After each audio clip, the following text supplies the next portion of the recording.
Alrighty guys, welcome back to another episode. It's been a while since I last recorded. Sort of just been tinkering around in the engine bay, just putting back in some of the loom, some of the small things, just painting some small things and throwing them back in. You know, the whole slow process just before I put the motor in. I was actually waiting on some parts as well for the motor to rock up so I could get into that, and they've recently arrived. So that's probably going to be this episode, is cleaning up the motor and putting in those new parts. As you can see behind me, I've got it up on the forklift, just giving it a clean.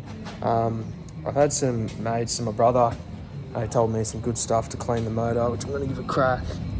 So apparently oven cleaner is actually really good for cleaning off lots of baked on dirt and baked on crap. So I'll give that a bit of a crack, and we'll see how well that goes. But sitting up on the forklift now, just hitting it with soap and some water for now. Then I will hit it with some of the oven cleaner. But yeah, I've taped up the intake obviously and where the exhaust was. Shove that with rags. So yeah, it's definitely good to hit with water. There's no water going to get in anywhere that I won't like. So yeah, I'll get ripped straight into it. So here's a good thing you should do on if you got a TD or a TB, any of the two. At the back half here, they have a coolant bung located, and most people when they do a flush, they'll just take the radiator out, clean that out, and just run a hose through here, and most time it'll pour out at the bottom here, or either way it'll pour out somewhere, and they'll just think that's clean. But the best way to do it is to actually pull this bung out and just like stick a hose in, even when your motor's in the car or whatnot, and just run water from the forward and from the bottom about 15-20 minutes each side with this out, and you'll notice all the dirty shit that comes out of it. And if you just keep doing it, eventually that water will start coming clear, and that's when you can put the bung back in, run distilled water through your motor for a while, like I say 8 days or so, bung out, do this again, do this whole process about 3 times, and then run coolant, and your motor will be running heaps cooler, like significantly cooler. A lot of the TD42 nuts probably definitely know that trick. If you've had overheating problems and you've messaged Dirk himself, or Dirk Water Pumps, whatever he wants to call himself, I've had lengthy freaking hours talking to that bloke about the overheating problems with these motors, being TD but same block on both of them, so same thing. Yeah, and that's one of his flush methods he likes to use. So yeah, pull that bung out, run tap water through it for about 15 minutes, forward wash it, backwards wash it, put it back in, and run your motor with distilled water for about 8 days. Pull it out, repeat the process, and you'll see all this shit come out into like a bucket. Keep doing that until it's clear, until like the water coming out's clear, and then drain it all and fill it up with coolant, and you'll be surprised how much cooler your car runs. It is significant. I did it on my old wagon, and it is nuts how much you save. Let this run for about 10-15 minutes, and as you can see, that's coming out nice and clear. That water is pretty clear.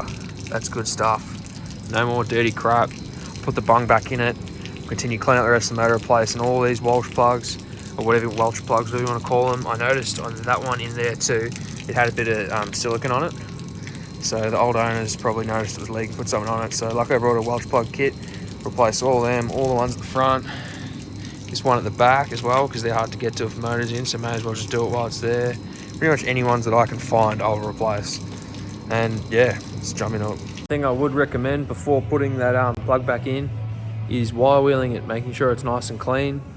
Make sure the thread's all nice, and before that goes in, you want to put some thread tape on and wind that in, and maybe just let it sit for like 5 minutes. I probably don't have to with thread tape, but I just do it for a bit of peace of mind.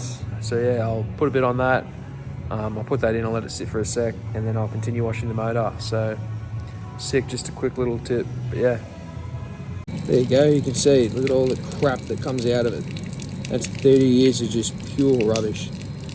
So I'll keep holding this here. It's got my arm against it, pushing the motor. I'll keep holding it here until that starts coming out clear water. Gotta do it if it's not. I'm absolutely freaking drenched from cleaning this thing. It's not sweat, it's just water from it splashing back at me.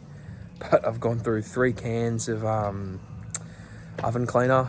That stuff works amazing. I really should have shown you the motor when it was in the car. It was like corrosion was starting to appear. The paint was shit. There was dirt coming in from every angle. It just looked horrible, like really bad. As to say now, it's still not like a showroom motor, but man, it looks really good. So I'll give you guys a quick look, and that'll probably wrap it up for tonight as I got to pack up. But I'll see you guys in the morning. As you can see there, that was all like shit house, and that's super shiny now. Obviously it's wet, it'll dry a bit differently. Shadow's not doing me any good, but just super clean. I'll show you guys again in the morning once it's dry, but just washed off a lot of that dirt. Overall, definitely recommend the oven cleaner. It's an expensive way to do it, but man, it works. Righty, so ended up running through the motor pretty quickly without even recording any of it, but it's the weekend. Yeah, as I said, just jumped straight into it.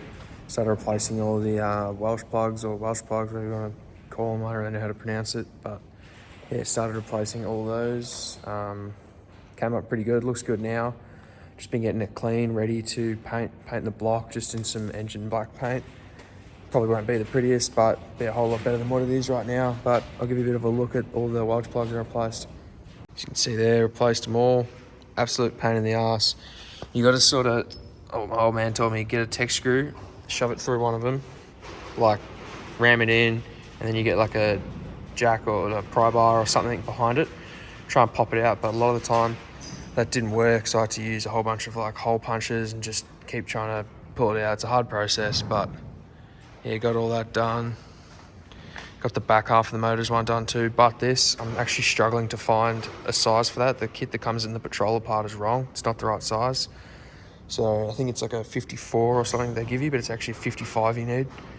So I'm currently hunting down one for there, and the rear main, the housing bit's cracked on it, so I need to get a whole new one of those, but it's alright because we've got a sump gasket, so we'll take the sump off, clean that up, put the sump back on with the new rear main, and that'll be that part sorted.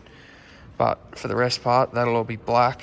One of the parts I did find hard was on this side. This side was actually really hard, getting all these replaced, and under there, under the water jacket or whatever you want to call it. That I didn't realise there was more Welch plugs under there until I saw a photo, so I had to take that off, replace those. Just put that back on now, but yeah, overall it's looking pretty good. I'm super keen to throw some paint on it, and I'll have to mask it up first, but I don't want painted. But the rest, yeah, it'd be cool to get it in some paint and tick the motor off and get that back in the car and see if we can get it running. Alrighty, I've just whacked on some black paint onto the engine. Looks good, can't complain, looks really clean. Whole motor's starting to come together really nicely, so really happy with it. I'll give you guys a quick look. There it is there. I just used some rattle can crap, some engine black, just sprayed it on, gave it about 2-3 coats. I'm not exactly sure how good the stuff is, but hopefully it lasts. See if this side you can see it. It's a bit dark at the moment, but I don't know, you can still see it. Yeah, I thought it came up nicely. Just makes the old car, or the old motor, look a little bit newer.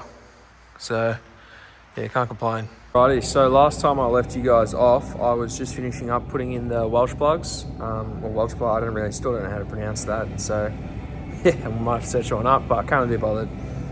So yeah, last time I left you guys, we were putting them in. So finished putting them in, we painted it from memory, that's what we did. And since then, I found a couple more that I had to do. So I did those, done a rear main seal, did that. That took a bit of time.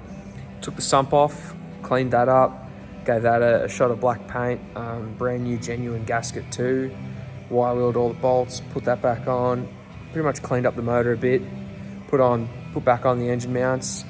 On the car here, we put brand new engine mounts over there, cleaned out the tunnel or whatever you want to call it, put new bearings on it. I always forget the name of that throw-out bearing, a new boot for the clutch bit. Obviously new brass, they're not a bearing, a brass bush or whatever you want to call them, that patrols use.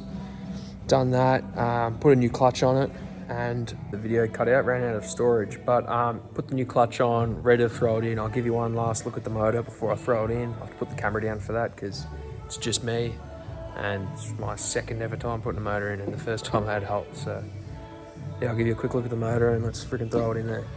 As you can see, got the pink XCD clutch, sick, heavy duty. Motor's painted. I'll come around this side so you don't get the shadow, but motor's painted, all cleaned up, all the plugs done.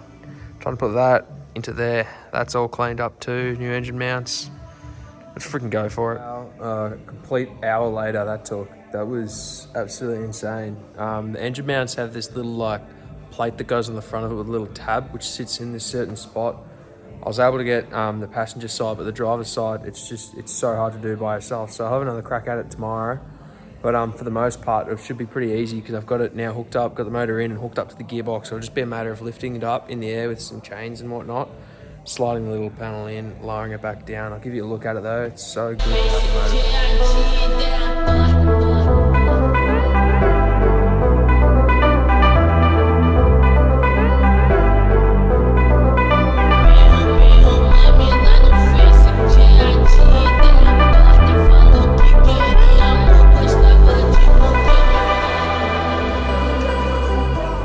Been slowly going through, hooking up all the wiring. It's a bit tricky. I'm not sure if you can see on this one, I've done some little bits of labeling here and there. Definitely should have done more than what I did. Definitely regretting it now. But a lot of this wiring over here and a lot of the loom has been mucked around with and it's not sitting in its factory spot. So I'm just taking my time, making sure I've got everything sitting where I would like it, where I think it looks neat, and obviously where it works best. So yeah, going to be a long, slow process. I'm not exactly sure how much I'll get on camera or exactly what the next part should be that you guys would see, but just thought I'd update you guys. Yeah, just slowly throwing parts back on. Freaking pumped, absolutely so stoked. Thanks for all you guys who are watching this, means a lot. I don't know how far along in I am compared to where what time you guys are seeing it. But yeah, really appreciate the support. Thanks guys.